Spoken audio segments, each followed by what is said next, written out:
अस्सलाम वालेकुम। इस्लामाबाद में इस वक्त बहुत ज़्यादा गॉसिप्स चल रही हैं और गॉसिप्स की बुनियाद इमरान खान का वो बदलता हुआ लबो लहजा है, जिसमें वो कहते हैं कि मौजूदा आर्मी चीफ़ की मुद्दत मुलाजमत को तोसी के लिए कोई रास्ता निकाल लेते हैं। मैंने वकीलों से बात की है, कोई रास्ता निकल आएगा।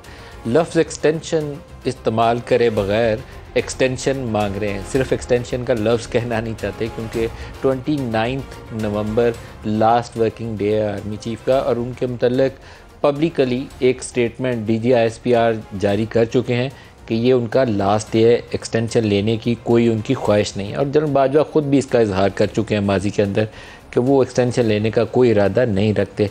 माजी वाली जो ली उसके ऊपर भी वो रिग्रेट करते हैं कि उन्हें नहीं लेनी चाहिए थी। इमरान खान ने ये बातें क्यों की, ये बड़ा इंटरेस्टिंग सिनारियो है। और मैं आपको एक बात बताता चलूँ, अभी तक की जो हमारी इनपुट है इस्टेब्लिशमेंट के हवाले से, आर्मी की थॉट प्रोसेस के अंदर अभी कोई तब्दीली नहीं आई। मैं बड़े वसूख के साथ आपको ख़बर दे रहा हूँ कि वहाँ पर कोई नई सोच पैदा नहीं हुई कि जनरल बाजवा को 6 महीने दे दें या 1 साल दे दें। जो इमरान खान ने कहा कि इलेक्शन तक तो जनरल बाजवा चलते रहें, वकीलों से पूछा, रास्ता निकल आएगा, उसके बाद जो आएगा वो अपनी मर्ज़ी का चीफ लगा ले। इंतखाबात कब होने हैं उसका टाइम हतमी नहीं है। इमरान खान ने एक फ्लेक्सिबिलिटी अपने इसी अटैक वाला जो मोड था उनका पिछले कई महीनों का, उसके अंदर एक फ्लेक्सिबिलिटी निकाली है कि इलेक्शंस के लिए हुकूमत से बातचीत करने के लिए तैयार हूँ। यही वो रास्ता है जिसको लेकर ये आगे बढ़ सकते हैं। दूसरे वाले रास्ते पे आगे नहीं बढ़ सकते कि जनरल बाजवा को एक्सटेंशन दे के इलेक्शन हो जाए। वो इलेक्शन का नतीजा आपकी पसंद के मुताबिक ना आया तो फिर जनरल बाजवा से मुतल्लक आप क्या कुछ बोलेंगे जो माजी में आपने 4 महीनों में कहा, उसके बाद और कौन से ऐसे अल्फाज रह जाएंगे। मीर जाफ़र, मीर सादक, चौकीदार और पता नहीं क्या कुछ, कोई छोड़ा नहीं, न्यूट्रल तो जानवर होता है। अब कौन सा ऐसा लबो लहजा रह जाएगा जिसको आप बोलेंगे। कुछ मुलाकातें हुई हैं जिसमें एक रिटायर्ड ऑफिशियल ने, बड़े हाई रैंकिंग ऑफिशियल जो बहुत से आला ओहदों के ऊपर फायज रहे और पाकिस्तान से बाहर भी, इवन सऊदी अरब में कभी बहुत इंपॉर्टेंट मीटिंग हो तो उनको भेजा जाता है, उनकी इमरान खान से मुलाकात रिपोर्ट की जाती है। और आम तौर पर तासुर ये है, जो मेरी अभी तक इतला है, मैं उससे दाइमा नहीं हटूँगा, कि बनी गाला की ख्वाहिश के ऊपर वो मुलाकात हुई। मुलाकात का मकसद क्या था? मुलाकात वो करना चाहने से पहले उन्होंने बताया कि मुद्दा क्या है। मुद्दा यह है कि रास्ता निकल आए, ये जो ट्रस्ट डेफिसिट बहुत बढ़ गया है उसकी कोई गुंजाइश पैदा हो जाए। तो वो जिन शख्सियत से उन्होंने रब्ता कायम किया, उन्होंने कहा कि मैं तो आपसे मिलने से पहले दूसरों से पहले पूछना चाहूँगा कि मुझे आपसे मिलना चाहिए भी कि नहीं, क्योंकि जो कुछ जलसों में आप उन्हें कहते हैं, कभी मीर जाफ़र कहते हैं, कभी कहते हैं न्यूट्रल तो जानवर होता है, कभी कहते हैं गैर मुल्की साजिश कर दी, तो उसके बाद मुझे आपसे मिलना चाहिए। क्लैरिटी ली, गिले शिकवे हुए, दोनों फ्रीकैन ने अपनी अपनी बातें सामने रखी उन्हीं शख्सियत के साथ। और फिर एक ऐसी चीज़ है जिसके ऊपर मैं अभी कुछ कहने से गुरेज़ कर रहा हूँ। मैं यह नहीं कह रहा कि बेयकीनी में हूँ, गुरेज़ कर रहा हूँ कि एक हाई लेवल मीटिंग कोई हुई है कहीं पे, कहाँ पे हुई है, कैसे हुई है, वो मालूम नहीं है। लेकिन इमरान खान के लबो लहजे में उसके बाद तब्दीली आई और मज़ीद तब्दीली आने का इम्कान मौजूद है, क्योंकि इमरान एक आस लगा के बैठे हैं। आस लगा के क्या बैठे हैं कि जो 2018 में उनके साथ सलूक किया गया था कि इंतखाबात जितवाने के लिए भी इस्टेब्लिशमेंट ने एक रोल प्ले किया था। जिन मिस्टर एक्स और वाई का नाम लेकर अब गालियाँ निकालते हैं, उन्हीं मिस्टर एक्स और वाई के गुन गाया करते थे, क्योंकि उन्होंने इनकी मदद की थी। जब नशिस्तें पूरी हो नहीं रही थी तो जहांगीर तरीन के जहाज़ के ऊपर जो लोग बैठे थे उनको बिठाने में भी उन्होंने मदद की थी। कराची की जो 14 कौमी असम्बली की नशिस्तें जीती थी, जिनको अब लाहौर में नाम ले लेकर इन्होंने बहुत बुरा भला कहा, वो कराची के अंदर उन्होंने क्या रोल अदा किया था, इमरान खान के अलावा शायद पूरे पाकिस्तान में शायद ही चंद एक सीनियर ऑफिशियल जानते होंगे या इमरान खान जानते होंगे कि उनका क्या रोल था। अब ये सिनारियो उनको 2023 में कोई नहीं दे सकता। 2023 के अवाइल में या मिड में किसी वक्त भी इंतखाबात हो सकते हैं, ये मुमकिन एक सिनारियो मौजूद है। लेकिन इमरान खान को वो 2018 वाला सीन जिसको वो मांगते हैं वो शायद मिल ना पाएगा। आपको एक, मैं प्रोग्राम के शुरू में एक कुछ अशार हैं वो फैज़ अहमद फैज़ के, वो मेरा दिल चाहता है कि पढ़ूं, क्योंकि मैं कुछ लफ्ज़ कहना नहीं चाहता अपने मुंह से। दिल तो चाहा पर शिकस्त दिल ने मोहलत ही ना दी, कुछ गिले शिकवे भी कर लेते मुनाजातों के बाद, इनसे कहने गए थे फैज़ जहाँ सदका किए हुए। ये फैज़ अहमद फैज़ के इशारे इसलिए फैज़ का नाम इस्तेमाल किया। इनसे जो कहने गए थे फैज़ जहाँ सदका किए हुए, अन कही रह गई वो बात सब बातों के बाद। तो वो अन कही रह गई वो बात जो थी वो यही है कि इंतखाबात में आपसे प्यार मोहब्बत वाला सलूक नहीं हो सकता। इंतखाबात में दूसरा फ़रीक जो सब कुछ दाव पे आके लगा के बैठा है, अपना पॉलिटिकल कैपिटल एट स्टेक रखा, क्योंकि इंतखाबी अमल में जाते हुए इतनी महंगाई, इतनी डिफ़िकल्ट इकनॉमिक सिनारियो, IMF का प्रोग्राम का रिवाइवल, सारी कॉस्ट उन्होंने अपने सर पे ली है। अब वो ये तो नहीं होने देंगे कि वो सारा कुछ प्लेट में रख के इमरान खान की तरफ जाने दें।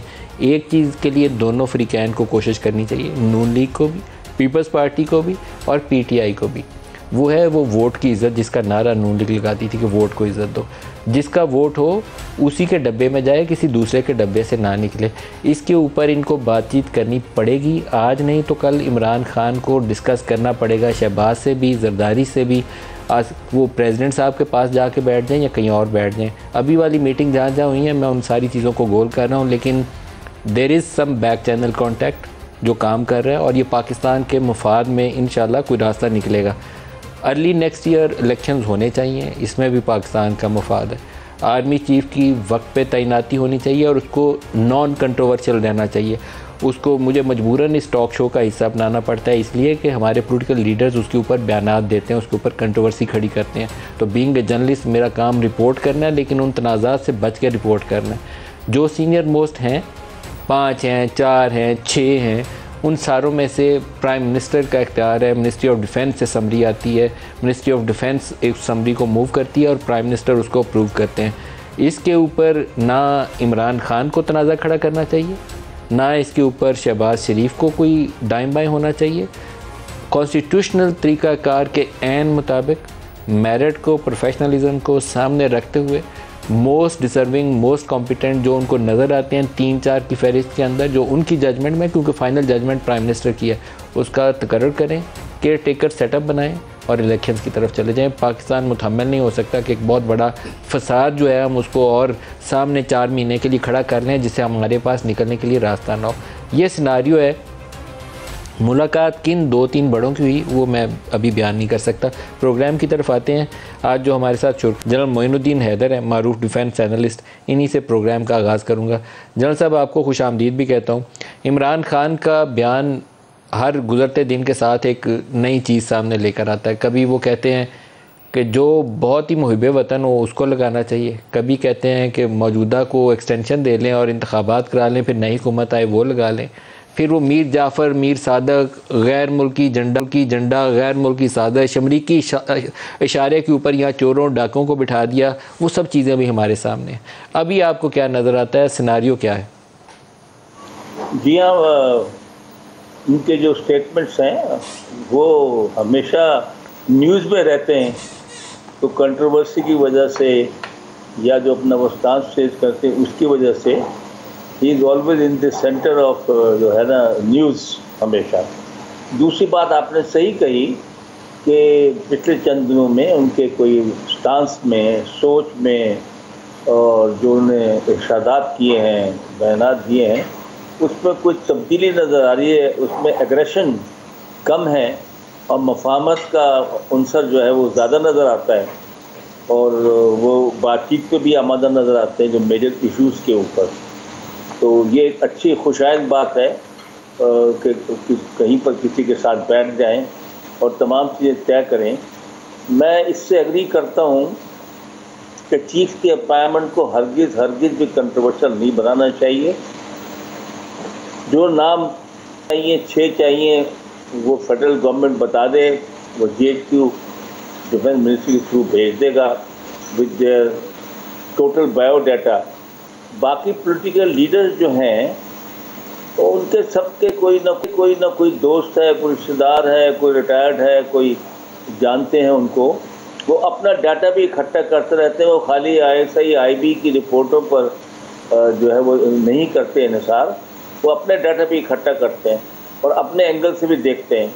लेकिन मेरे ख्याल में बेस्ट ये होगा कि मोस्ट प्रोफेशनल आदमी, डिजर्विंग आदमी, जो सीनियरिटी के लिहाज से भी सही हो, एक को चेयरमैन जॉइंट स्टाफ लगाया जाए, एक को आर्मी चीफ लगाया जाए, और वो ऐसा हो कि जिस पे सब कहें कि हाँ ये बहुत अच्छा इंतखाब है, ये मुल्क के लिए बहुत अच्छा होगा, ये मुल्क के लिए बेहतर होगा। रहा इलेक्शन का जनरल मोइन साहब, एक असूल है मोटा सा, जिसके ऊपर इमरान खान को, शहबाज शरीफ को, आसिफ जरदारी को, इनको तीनों को इत्तेफाक राय के साथ कमिटमेंट देनी चाहिए। जो 4-5 लोग लाइन में खड़े होंगे सीनियर मोस्ट की, 6 खड़े हों 7 खड़े हों, वो किसी इमरान ने नहीं लगाए, वो किसी शहबाज शरीफ ने नहीं लगाए, वो अपने मेरिट और प्रोफेशनलिज्म के ऊपर यहाँ तक पहुँचे हैं। तो उनमें से जिस एक की भी तैनाती होती है उसको सियासी तनाज़े की नज़र नहीं करना चाहिए, इसके ऊपर इनसे कमिटमेंट लेनी चाहिए, क्लियर वर्ड लेना चाहिए कि आप इसके ऊपर कोई सियासत नहीं करेंगे। आप अपनी सियासत को यकीनी बनाएं कि ट्रांसपेरेंटली पोलिंग होगी, लेकिन आर्मी चीफ के ऊपर कोई ऐसी उंगली नहीं उठाएंगे जिससे मुल्क के अंदर फसाद फैल जाए। ये इनसे एक कमिटमेंट लेनी चाहिए लीडर से। बिल्कुल सही बात है, और मैच्योरिटी यही डिमांड करती है कि आर्मी चीफ का फैसला जो है वो प्राइम मिनिस्टर ने करना है, और हमें उम्मीद है कि मुल्क के बेहतरीन मफाद में और फ़ौज के बेहतरीन मफाद में वो बेहतरीन जो उस वक्त लीडर उनकी नज़र में और सीनियरिटी में है उसका इंतखाब करेंगे, और हमें उम्मीद है उस पर उंगलियाँ नहीं उठेंगी, उसके ऊपर कोई लोग खामखा कमेंट गैर ज़रूरी नहीं करेंगे। रहा इलेक्शन का मामला, तो ये उम्मीद रखना कि 2018 का जिस तरह आप कह रहे हैं कि मदद की गई थी लोगों ने उनकी कराची में की थी, बाकी जगह की थी, मेरे ख्याल में क्योंकि अब फ़ौज कह रही है कि हम इन मामलों के अंदर नहीं पड़ेंगे, तो उनके लिए सबसे अच्छा बेहतर ये होगा कि हालात को छोड़ दें अपने हाल पर और एक बहुत फेयर और ट्रांसपेरेंट इलेक्शन होने दें, और जिसको जितने वोट पड़ते हैं वो सामने आ जाएगा जिसकी सीटें होंगी उसके मुताबिक, और उसको इन्फ्लुएंस करने की कोशिश ना करें, उससे बहुत बदमज़गी फैलती है और बेचैनी फैलती है, और वो सिलसिला हुकूमत कायम होने के बाद भी कायम रहता है। तो पाकिस्तान के बेस्ट मफाद में है, बेहतरीन मफाद में है कि इलेक्शंस को बहुत ट्रांसपेरेंट रखा जाए, उसमें कम से कम लोगों का इन्फ्लुएंस हो, जो गैर ज़रूरी हम समझते हैं कि एजेंसीज करती हैं या पुलिस करती है या और लोग करते हैं अदारे, कोई ना उसको इन्फ्लुएंस करे, तो वो पाकिस्तान के लिए बहुत कोई एजेंसीज की मुदाखलत तो होनी नहीं चाहिए। इमरान खान का एक अभी स्टेटमेंट है, पहले मैं वो आपको सुनाना चाहूँगा, जिसमें वो कहते हैं मैं किसी वक्त भी एहतजाज की कॉल दे सकता हूँ, इंतजार की घड़ियाँ ख़त्म हो गई हैं, एहतजाज की कॉल से हुकूमतें गिराना मुमकिन नहीं है, फसाद मुमकिन है, हुकूमतें गिराना मुमकिन नहीं है। दिखाइएगा इमरान ने क्या कहा। इंतजार की घड़ियां खत्म होने वाली हैं। जितना मुझे, मेरी पार्टी को आप जितना दीवार से लगाएंगे हम उतना ही तैयार हो रहे हैं, और इसी महीने तैयार हो रहे हैं। जिस दिन मैंने कॉल दी आप ये नहीं बर्दाश्त कर सकेंगे, सिर्फ एक टॉक हो सकती है, साफ और शफाफ इलेक्शन। ये जो साफ़ और शफाफ इलेक्शन कहते हैं, इसके ऊपर यकीनन बात होनी चाहिए। बहुत से जो सरकर्दा रहनुमा हैं पाकिस्तान मुस्लिम लीग नवाज़ के और पाकिस्तान पीपल्स पार्टी के, मैं उन्हें इन प्रोग्रामों में भी कहता हूँ, प्रोग्रामों के बाद भी कहता हूँ कि must engage PTI for a transparent election process जिसके ऊपर कोई उंगली ना उठाए। ताहिर जावेद साहब से हमारा रब्ता हो गया। ताहिर जावेद साहब, अमेरिका के अंदर आपको लगता नहीं है कि कुछ पाकिस्तानी सियासत के असरात नज़र आने लगे हैं? कभी कैपिटल के ऊपर वो चढ़ाई हमने देख ली, रूसी वो मामला हमने देख लिए, इल्ज़ामात शुरू हो गए, बिल उसकी हिलरी क्लिंटन की ईमेल के ऊपर तफ्तीश शुरू हो गई, अभी FBI ने उसके घर के ऊपर रेड कर दी। वो चीज़ें जो पाकिस्तान में नज़र आती थी हमें अमेरिका में भी नज़र आने लग गई। जी thank you very much Nadeem साहब, बिल्कुल सही बात है। ये काफ़ी कुछ सालों से ना जो पॉलिटिक्स है वो एक ग्लोबल रुख इख्तियार कर गया, और सब लोग एक दूसरे से कुछ ना कुछ सीख रहे हैं। और वाक़तन अमेरिका के अंदर जो ये जो चढ़ाई हुई या जो इल्ज़ाम तराशियाँ या कुछ इस तरह के नेम कॉलिंग, मार्किंग, ये बहुत सारी चीज़ें हैं जो पहले कभी किसी ने अमेरिका की सियासत में नहीं देखा था, और बहुत सारी चीज़ें बिलो द बेल्ट हो रही हैं, बहुत सारी वीडियोस पकड़ी जा रही हैं। घर पे जो आप फॉर्मर प्रेसिडेंट जो है सेंसिटिव डॉक्यूमेंट्स अपने घर पे ले गए, फिर उसको छापा मार के निकाला गया। देयर आर सो मैनी जो ट्रम्प के घर रेड हुई है FBI की, उस रेड में क्या बरामद हुआ? उस रेड के अंदर बहुत सारे सेंसिटिव डॉक्यूमेंट्स वहाँ से बरामद हुए जो नहीं होने चाहिए थे, अपनी उस जगह से, वाइट हाउस से बाहर नहीं निकलने चाहिए थे, वो निकले हैं, और उसका उनके ऊपर केस बनेगा। और प्री मच ये जो कहते हैं ना कि मैं अगले इलेक्शन लड़ने जाऊँगा, तो ही will B pretty much disqualified before even he file for primary election. तो वो जो कानून है वो अपना रास्ता ले रहा है। और इसी तरह जो लोग उसमें कैपिटल के ऊपर जिन्होंने हमला किया था वो सारे के सारे उनको जो शनाख्त जिस की हुई है उन्होंने सबको कोर्ट के सिस्टम के थ्रू उनको सजाएं भी हुई हैं। देखिए हिलरी क्लिंटन की हार के अंदर वो जो उनका एक ईमेल प्राइवेट ईमेल सर्वर था उसने बड़ा इंपॉर्टेंट रोल प्ले किया था। तो अगर ट्रंप के घर से वो जो डॉक्यूमेंट्स रिकवर किए गए हैं वो तो उनके इलेक्शन के अंदर बहुत बड़ा एक स्कैंडल बन जाएगा कि ये तो इनके हमने घर से बरामद की थी सारी दस्तावेज़ात। मेरा ख्याल है इसके बाद वो अगले इलेक्शन में ही नहीं होंगे। He will be disqualified to file for the election. अगर वो हो भी जाते हैं तो मेरा नहीं ख्याल के होंगे ना, क्योंकि दिस इज़ अ क्राइम कि भी आपने उन सेंसिटिव डॉक्यूमेंट्स को जो नहीं जा सकते थे किसी और जगह वो आपके घर से बरामद हुए हैं, और वो भी उसके अंदर बहुत सारी चीज़ें हैं जो अभी तक उन्होंने बताई भी नहीं है कि उसमें क्या क्या कुछ है। तो जो पता है वही टू मच है। तो मेरा ख्याल है कि वो जैसे आप कह रहे हैं ना कि पाकिस्तान हो, लेकिन एट द सेम टाइम आपको एक चीज़ और बताता चलूँ कि जैसे जो फॉर्मर प्रेसिडेंट ट्रंप ने एक एक्सरसाइज की थी कि पावर को एट इट्स मैक्स आप उसको एक्सरसाइज करें, यानी आप अपनी बाउंड्रीज से बाहर निकल के। तो वो चीज़ वहाँ से सीखे यहाँ पे भी हुई कि जब आपका वोट ऑफ नो कॉन्फिडेंस हुआ तो उसमें दोनों साइडों पे फुल फ्लैज पावर का जो जिस हद तक हो सकता था आखिरी मिनटों तक उसको यूज़ किया गया। तो ये एक चीज़ वहाँ से फिर यहाँ मुंतकिल हुई जो उन्होंने नई इन्वेंट की थी कि एक वो बाकी चीज़ें तो जो कुछ हुई वो नो कॉन्फिडेंस के अंदर वो तो था, लेकिन एक चीज़ उसके अंदर टर्निंग पॉइंट था इमरान की सियासत के अंदर। 26 मार्च से पहले आप देखें तो इमरान खान एक ऐसे प्राइम मिनिस्टर के तौर पर जाने जाते थे जो एक पॉपुलर क्रिकेटर थे। उनके मुतालिक तासुर ये था कि वो गवर्नेंस देने में नाकाम रहे, इकॉनमी उनके दौर में नीचे बैठ गई, कोरोना भी आया हुआ था, दोहरा उनके ऊपर बोझ आ गया, रुपए को वो संभाल नहीं पाए। दोस्त ममालिक जो थे, सऊदी अरब नाराज़ हो गया, अमेरिका से तल्लुकात में सर्दमोहरी आ गई, मिडल ईस्टर्न कंट्री खफा हो गए, वो उधर सऊदी अरब से उधार मांग रहे थे तो मलेशिया का विज़िट करने की बातें कर रहे थे। तो मसाइल काफ़ी ज़्यादा कॉम्प्लिकेट हो गए थे। लेकिन 27 मार्च को उन्होंने एक ख़त निकाला जेब से कहा ये अमेरिका से धमकी आई है, वो कहते हैं कि वोट ऑफ नो कॉन्फिडेंस कामयाब ना हुआ तो you will have to face the consequences. ये जो थी ना वो भुट्टो स्टाइल का वो लेटर लहराना, उसने उनकी सियासत को 4 चांद लगा दिए। उस ज़मीन से उठे आसमान पे पहुंच गए। कितनी बड़ी धमकी थी जो अमेरिका ने दी पाकिस्तान। ये क्वेश्चन है मेरे लिए? जी आपके लिए सर। आप आए अमेरिका से, आप बताएं ना, आपने हमें धमकी दी दी आपने? मेरा नहीं ख्याल कि अमेरिका ने कोई धमकी दी। और कोई अगर कैजुअल कन्वर्सेशन एम्बेसडर साहब के साथ हुई कि भी आपके मुल्क में वोट ऑफ नो कॉन्फिडेंस की मूव हो रही है, we are looking at it with a keen interest, तो ये एक कैजुअल कन्वर्सेशन है जो वहाँ पे उसको फिर प्रेसिडेंट साहब ने अपने तौर पे एक लेटर की सूरत में जब यहाँ पे भेजा कि जी ऐसे ये सारा मामला हुआ है, तो वो लेटर जो था आपके अपने असद मजीद साहब ने, हमारे जो एम्बेसडर थे, उन्होंने वो एक मरासला भेजा यहाँ पे कि ये मेरी डोनाल्ड लू से मीटिंग हुई थी तो वहाँ ये बातें वो कर रहे थे कि आपके यहाँ एक नो कॉन्फिडेंस होने वाली है। तो उसके आगे वही लफ्ज़ हैं कॉन्सिक्वेंसेस का, आई हर्ड कि उसमें लिखा हुआ है कि then you will have to face the consequences. तो ये जो होने वाली, तो यहाँ पे आप सब लोगों को पता था, वो पिछले दिसंबर से बातें चल रही थी। तो देखें ये जो कॉन्सिक्वेंसेस की भी जो बात है ना कि वो कॉन्सिक्वेंसेस तो हुए ना कि जब पूरी दुनिया में फॉरेन पॉलिसी के अंदर आपके हर मुल्क से जिससे आपकी दोस्ती थी उससे थोड़े आपके इश्यूज़ क्रिएट हो गए और आपका डॉलर ऊपर चल गया। तो दीज आर द कॉन्सिक्वेंसेस जिसके ऊपर अपोजिशन ने फ़ायदा उठाया और फिर इनको वोट ऑफ नो कॉन्फिडेंस। लेकिन इसमें धमकी कहीं पे नहीं है, इट्स अ कन्वर्सेशन कि ये हो रहा है और इसका नतीजा यानी हम वॉच कर रहे हैं। मुझे तो लगता है ये है कि इमरान खान को निकाल के या ना निकाल के पाकिस्तान के लिए सज़ा जो थी ना वो वाशिंगटन ने लिख के रखी हुई थी। IMF से कभी इतनी नाक से लकीरें पाकिस्तान को नहीं निकालनी पड़ी। पाकिस्तानी फाइनेंस मिनिस्टर जाता था, US ट्रेजरी और स्टेट डिपार्टमेंट अंडर सेक्रेटरी से एक मुलाकात होती थी, हमारा प्रोग्राम थ्रू हो जाता था, आमतौर पर यही होता था। इस दफ़ा तो वो हमारी उन्होंने वो कुछ छोड़ा कुछ नहीं है, सचमुच में नाक से लकीरें निकलवाई हैं। उसी वजह से हम प्रेशर फेस कर रहे हैं।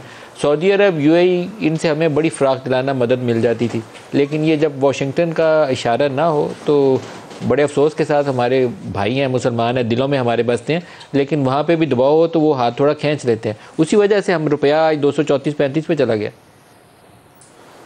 वाशिंगटन को इश्यूज़ क्या है पाकिस्तान? नहीं, इसमें IMF पहली बात तो ये कि IMF का जो एक प्रोग्राम है ना, उसके अंदर पाकिस्तान में काफ़ी हद तक वायलेशंस हुई कि भी जहाँ जहाँ आपने एक अग्रीमेंट किया था कि आप ऑयल की प्राइसेस बढ़ाएंगे या जो भी आपके टैक्सेस वगैरह, जो बिजली के बिल, उसको या तो डिले किया गया या टोटली आप देखते हैं ना कि जब खान साहब के आखिरी टाइम में उन्होंने फिर वो पेट्रोल की कीमतें उल्टा गिरा दी थी या शायद नहीं बढ़ाई थी। तो ये वायलेशंस जो होती हैं तो उसके बाद आपका नेक्स्ट जो चीज़ होती है वो टफ़ हो जाती है, डज़ंट मैटर। हाँ, ये ज़रूर है कि जो IMF को जो मुल्क उनको फ़ंड करते हैं, एक तो ना आप उससे कर्ज ले रहे हैं, लेकिन कुछ मुल्क जो फ़ंड करते हैं तो उनकी obviously this is simple business system, तो वहाँ पे आप किसी हद तक वो लीनियटनेस क्रिएट हो जाती है। अच्छा, सही है। How you create your Tahir साहब, एक ब्रेक ले लें, ब्रेक से वापसी पे थोड़ा दोबारा छेड़ते हैं। खुर्रम दस्तगीर साहब हमारे साथ शामिल हो चुके हैं, पाकिस्तान मुस्लिम लीग नवाज़ के सीनियर रहनुमा भी और फाकी वज़ीर भी हैं। खुर्रम साहब, बहुत शुक्रिया आप हमारे साथ हैं। ब्रेक ले लें, ब्रेक से वापसी पर खुर्रम साहब से बात करते हैं, हमारे साथ रहिएगा।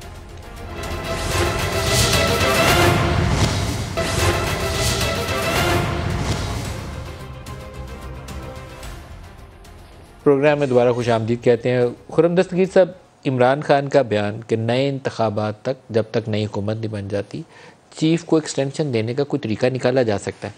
चीफ़ की एक्सटेंशन होनी चाहिए या नए चीफ़ की तैनाती होकर as a matter of principle आगे बढ़ना चाहिए? इंतखाबात अपने वक्त पे जब भी होंगे। जी, मैं तो चूँकि फाशिस्ट लोगों के बयान पे कोई कमेंट नहीं करूँगा, और मैं सिर्फ अपनी ज़ाती राय दे सकता हूँ कि हमें जो है कोशिश यही करनी चाहिए। फ़ैसला बहरहाल वज़ीर-ए-आज़म ने करना है, या वो अपनी जो हमारी इस वक्त हमायती जमातें हैं उनके सरबराहान से करेंगे, लेकिन ये क्या वक्त है कि हम जो है एक नया चैप्टर खोलें। और पाकिस्तान की भी जो एक फ़ेज़ थी 2022 तक जो आई है, अब हमें आगे बढ़ना चाहिए। तो बेहतर तो यही है कि वज़ीर-ए-आज़म बेहतरीन फ़ैसला करेंगे, लेकिन एक नए चीफ़ को मौका देना चाहिए। नए चीफ़ को मौका देना चाहिए। जो एक आर्मी का प्रोफेशनल स्ट्रक्चर है, मैं जनरल मोइन साहब भी साथ हैं, उनसे भी पूछा, लेकिन पहले आपसे पूछूंगा। मुझे लगता है कि हम उसको उस दिन कंप्रोमाइज़ करना शुरू कर देते हैं, ये मेरी राय है, हो सकता है सारे लोगों को इससे इख्तलाफ हो। जिस दिन हम चीफ़ की एक्सटेंशन के ऊपर उससे बात करते हैं, अभी भी जो इमरान वाला स्टेटमेंट है, मैं अगर इसको बैठ के आराम से सोचता हूँ तो मुझे लगता ये है कि जैसे आप उनको एक ल्योर इन कर रहे हैं कि हम आपको 6 महीने और दे देते हैं, इंतखाबात वगैरह हो जाएंगे। भाई क्यों भाई, जो नया चीफ़ आएगा वो तो आर्मी चीफ़ है, उसका सियासत है, वो चीफ इलेक्शन कमिश्नर है। जो आप कह रहे हैं 6 माह और आपको दे देते हैं। देखिए, फितना इमरानी जो है ना जी, इससे बड़ा यू टर्न, या अगर आपके प्रोग्राम में मैं क्या उसको थूक कर चाटा तो हमने नहीं देखा ना। उनको आपने मीर जाफ़र कहा, आपने मीर सादिक कहा, आपने कहा ये ग़ुलाम हैं, ये जो हैं जानवर हैं और न्यूट्रल हैं, और अब जो है वो इस किस्म की गुफ्तगू कर रहे हैं। इसका मतलब ये है कि भाई वो जो स्टैंस था वो भी गलत था और जो था ये भी गलत है। हमारा स्टैंस बड़ा क्लियर है और जिस पर हम आज भी कायम हैं कि पाकिस्तान की अफवाज का जो किरदार है, और ये मैं बतौर एक साबिक वज़ीर दिफा कह रहा हूँ, वो आइन के तहत महदूद होना चाहिए। जहाँ आइन क्या कहता है कि वो हमारी सरहदों की हिफाजत करेंगे, और जहाँ सिविल गवर्नमेंट को उनकी मदद की ज़रूरत है, जैसे अभी पड़ी सैलाब में, या भी हमने चंद दिन पहले हमें वज़ारत तवानाई को दादू में ज़रूरत पड़ी कि हमने अपना जो मेन ग्रिड स्टेशन है, जैसे सिंध और बलोचिस्तान आधा कवर होता है, उसको ख़तरा पड़ गया कि वो फ्लड वाटर्स में डूब जाएगा, ग्रिड स्टेशन बंद करना पड़ेगा और 1/3 मुल्क जो है वो अंधेरे में डूब जाएगा।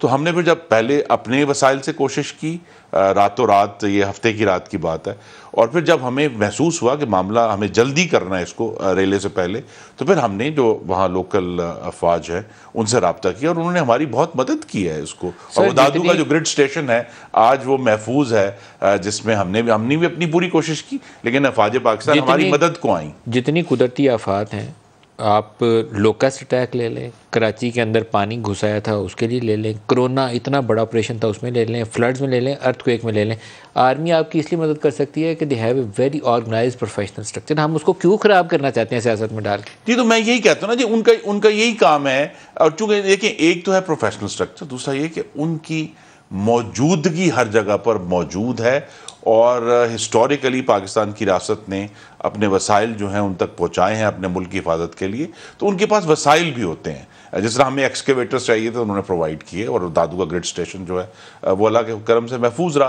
तो ये जो काम है हमें उस तक सोचना है, और हमें उनसे राय भी लेनी है मामलात में, लेकिन बहरहाल आईने पाकिस्तान पर अमलदारी ही इस मुल्क को आगे लेकर जाने। लेकिन as a matter of principle फिर असूल ये है कि आर्मी चीफ की तैनाती पे कुछ सियासत नहीं होनी चाहिए, प्रोफेशनल डिसीजन होना चाहिए, और समरी आएगी वजारत दिफा से और प्राइम मिनिस्टर उसके ऊपर फैसला करेंगे कि नया चीफ किसको तैनात करना है। नो पॉलिटिक्स और नो कंट्रोवर्सी। जी देखिए, ये एक हमारी तारीख तो है ना जी, इस तारीख में जो है 40 साल अगर हम कहते हैं कि यहाँ बराह रास्त हुकूमत रही है फौजी हुक्मरानों की, वो तारीख हम फेंक नहीं सकते पीछे, वो एक मौजूद है अपनी जगह। वो जो फौजी कब्जा होता है वो किसी आइन के तहत नहीं होता, आइन तोड़ के होता है। हाँ, तो ये जो है ये अंडरस्टैंडिंग कि हमें इस मुल्क को आइन के मुताबिक चलाना है, अपनी अफवाज को वसाइल फराहम करने हैं जो मुल्क की हिफाजत के लिए चाहिए, लेकिन उनका जो रोल है वो स्ट्रिक्टली आइनी रोल होगा। अच्छा, मैं एक छोटा सा बीपर कर लूँ आप सारे मेहमानों की इजाज़त से। डॉक्टर हमारे साथ हैं और रोड़ी और खैरपुर के दरमियान में इनके वॉलंटियर्स हैं, टीम है जो लोगों की मदद कर रही है। हमारे पास कुछ वीडियो क्लिप्स भी हैं जो डॉक्टर नौशीन की वसातत से हमारे पास पहुँचे हैं, और उस इलाके की जो सूरत हाल, उनकी सेहत की, बच्चों की जो बताई है, मैं इन्हीं की ज़बानी सुनना चाहूँगा। बहुत वल्नरेबल कंडीशन में। डॉक्टर नौशीन, अस्सलाम वालेकुम। जी वालेकुम अस्सलाम, कैसे हैं आप? ठीक हैं, बहुत शुक्रिया आप हमारे साथ शामिल हो रही हैं। आप ये बताइए कि वहाँ लोगों को इस वक्त सबसे बड़ा, मैं आपके ये क्लिप्स वीडियोस टीवी पे दिखा रहा हूँ, सबसे बड़ा चैलेंज क्या है इन लोगों को? रोड़ी और खैरपुर के दरमियानी इलाका है जहाँ आपके वॉलंटियर्स मौजूद हैं इस वक्त।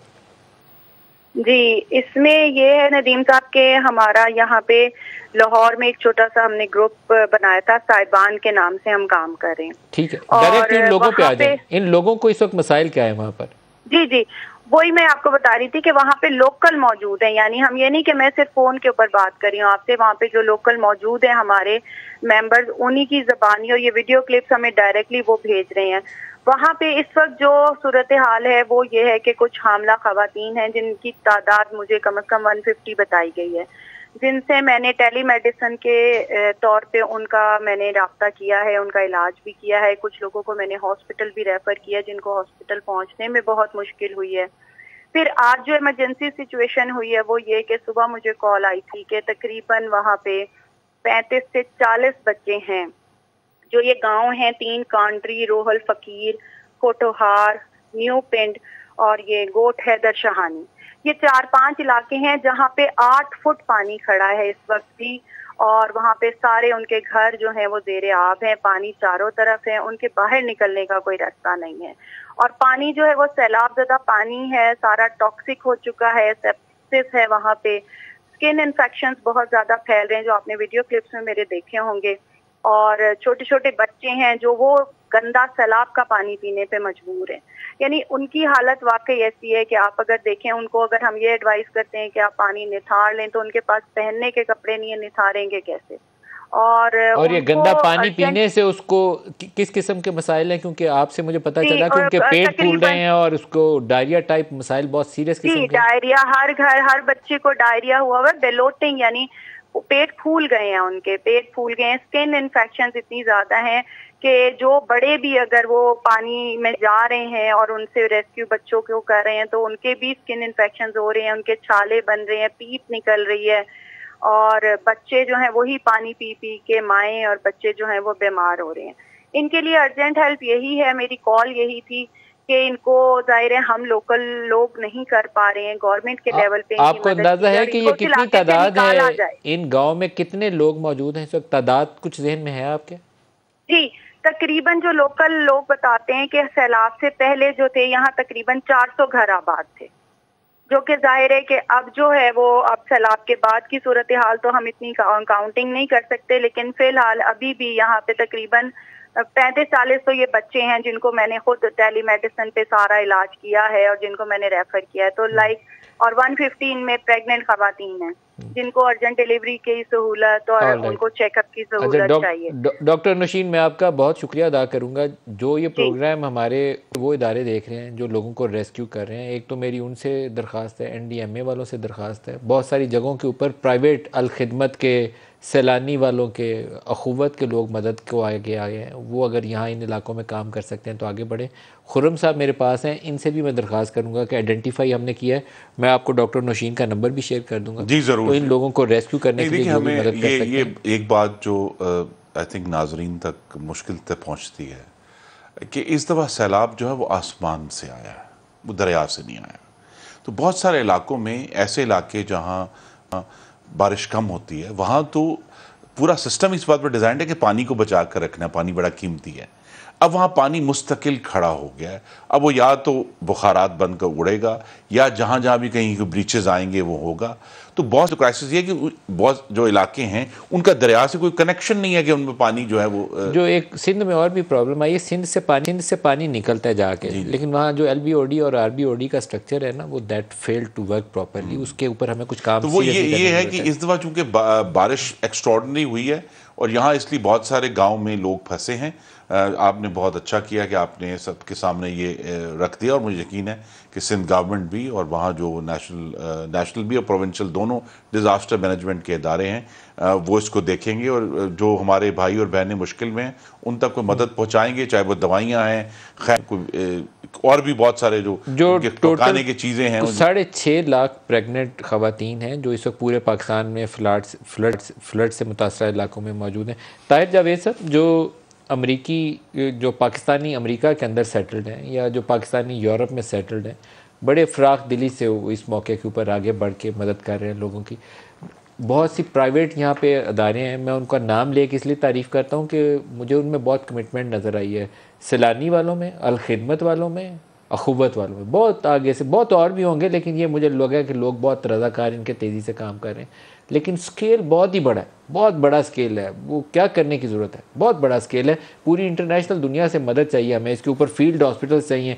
जैसे खैरपुर का इलाका है रोड़ी के दरमियान में, यहाँ अगर कोई फील्ड हॉस्पिटल बना दे तो शायद ये जो 150 प्रेग्नेंट ख़वातीन हैं इनको वहाँ कोई दवा दारू का बंदोबस्त हो जाए। बच्चे पेट फूलने से, बीमारियों से शदीद तकलीफ़ में, वहाँ कोई डॉक्टर, हॉस्पिटल, दवाइयाँ हो तो ज़िंदगी बच जाए। ये बहुत सारी जगहों पे ये चाहिए, कुछ 100 फील्ड हॉस्पिटल चाहिए, फिर हम इनको बचा सकते हैं। एक मलिक साहब अगर इजाज़त हो ताहिर साहब से बात, ये वहाँ चूँकि मैं खुद भी बिल्कुल शुरू के दिनों में 5 दिन सिंध में था, बहुत सारी जो ऐसी तंजीमें हैं जो मदद कर रही हैं, अल्लाह ताला उनको अजर देगा, लेकिन वो वक्त बचाने के लिए जो लोग सड़क पर बैठे हैं उनको ही दे देते हैं। असल जो तकलीफ़ है जो डॉक्टर साहब ने बताया, पानी के अंदर जो लोग असल, हाँ, जो लोग मेन सड़क से दूर हैं, वो किसी जगह स्ट्रैंडेड हो गए हैं, किसी थोड़ी सी ऊंची जगह पे वो फंस गए हैं, उन तक पहुंचना भी मुश्किल है, उन तक इमदाद पहुंचाना मुश्किल है।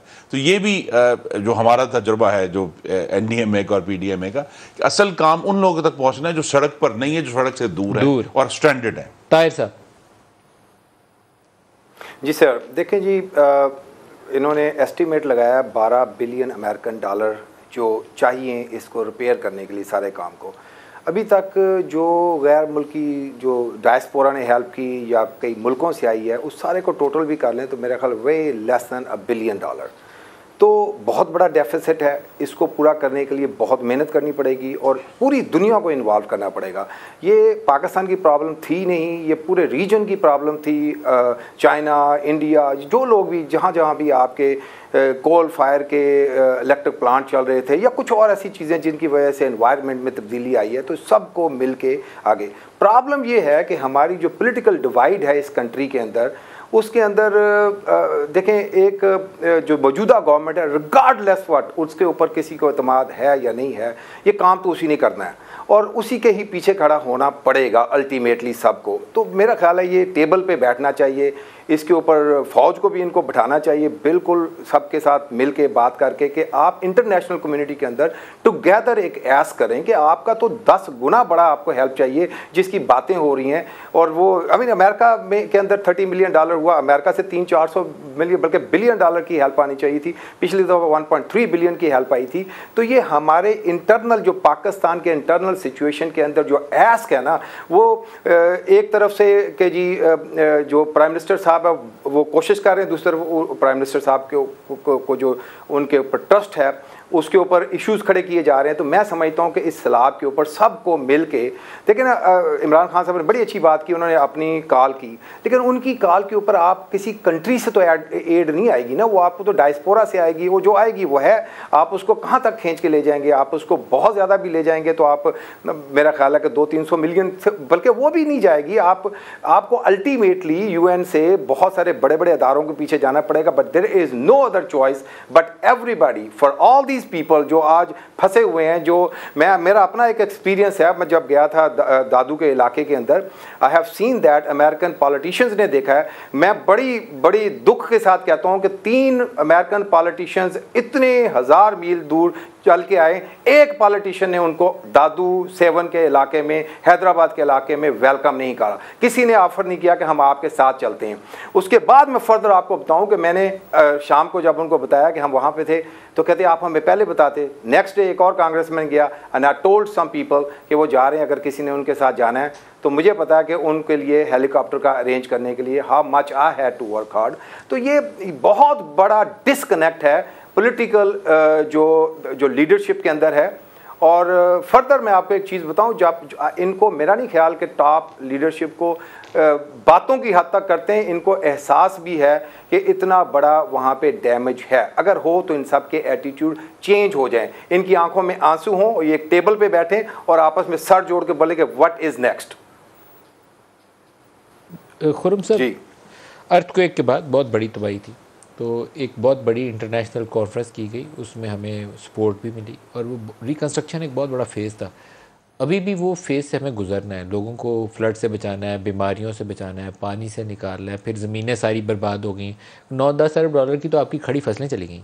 तो अगले साल पूरे के लिए ना उसके पास बकरी है, ना गाय है, ना भैंस है, ना फसल है, तो आपको वो भी देना है और उसका घर भी टूट गया, ब्रिज भी टूट गया। आपके नाजरीन के लिए देखिए, हम जब इस चूँकि रोज़ाना इसके ऊपर है और तज्जिया हो रहा है, सबसे बड़ा चैलेंज अगर कोई है इस वक्त फौरी, वो ये है कि अगली गंदम की फसल जो टाइम पे सोई उसको कैसे यकीनी बना। आई मीन ये सबसे बड़ा चैलेंज है, यानी घरों से भी ज्यादा बड़ा चैलेंज ये है हमारे लिए, मुल्क के लिए, गंदम की बुआई हो जाए, गंदम की बुआई जो है वो वक्त पर हो जाए, ताकि अगली जो क्रॉप आनी है, जो अगले मौसम गर्मा से पहले आनी है, वो हमें अवेलेबल हो। ये घरों वाला इशू, सड़कें बननी है, स्कूल बनने हैं, उसके लिए तैयारी। डोनर कॉन्फ्रेंस का आपका आइडिया है और हमेशा होता है, लेकिन जैसा मैंने कहा कि जो पिछली हुकूमत की जो खारजा पॉलिसी थी, और ख़ासतौर पर सिर्फ खारजा पॉलिसी क्या, इमरान खान साहब के जो बयानात थे, जिन्होंने सऊदी अरब को और अमेरिका को और चाइना को और यूरोपियन यूनियन को, उन्होंने बड़े बड़े जलसों में उनके खिलाफ गुफ्तगू की है। अब वो 1000 यू टर्न लेके उसके ऊपर लेबाबोदी करने की कोशिश करें, लेकिन वो ये भूल जाते हैं कि ये मुल्क हैं, ये रियासतें हैं जिनसे आपने बात की। जिस तरह IMF के साथ अभी एक बड़ा, आपको मालूम है कि हमारा डायलॉग हुआ और बड़ा सख्त डायलॉग हुआ, आपने खुद भी कहा कि लकीरें निकलवाई। अब जब हमने उनसे कहा कि जी वो तो पिछली गवर्नमेंट थी और पिछली गवर्नमेंट के बारे में हमारी राय जो है वो मुस्बत तो नहीं है, लेकिन उन्होंने कहा जी हमें क्या पता कि वो पिछली हुकूमत थी, क्या वो रियासत पाकिस्तान नहीं थी? तो रियासत पाकिस्तान को जो जिम्मेदारी चाहिए, हम तो बार बार ये कहते हैं कि भाई इस वक्त जब हमें अपने भाइयों और बहनों की मदद करनी है, लास्ट तो मिनट इसमें है, कोई सियासी इशू है ही नहीं, इकट्ठे आए और बात करें। लास्ट मिनट है, एक पूरा प्लान लेकर जाएं और इंटरनेशनल कम्युनिटी को एंगेज करें। इसके अलावा हमारे जी, शहबाज शरीफ साहब यूनाइटेड नेशंस तशरीफ ले जा रहे हैं, इसी मकसद के लिए जा रहे हैं। वो पूरा प्लान, पूरी प्रेजेंटेशन, तस्वीर, वीडियोस लेकर जाएंगे और पूरी दुनिया से मदद की अपील करेंगे। खुर्रम दस्तगीर साहब और ताहिर जावेद साहब, बहुत शुक्रिया। आज के लिए इतना ही, इजाज़त दीजिए। अल्लाह हाफ़िज़।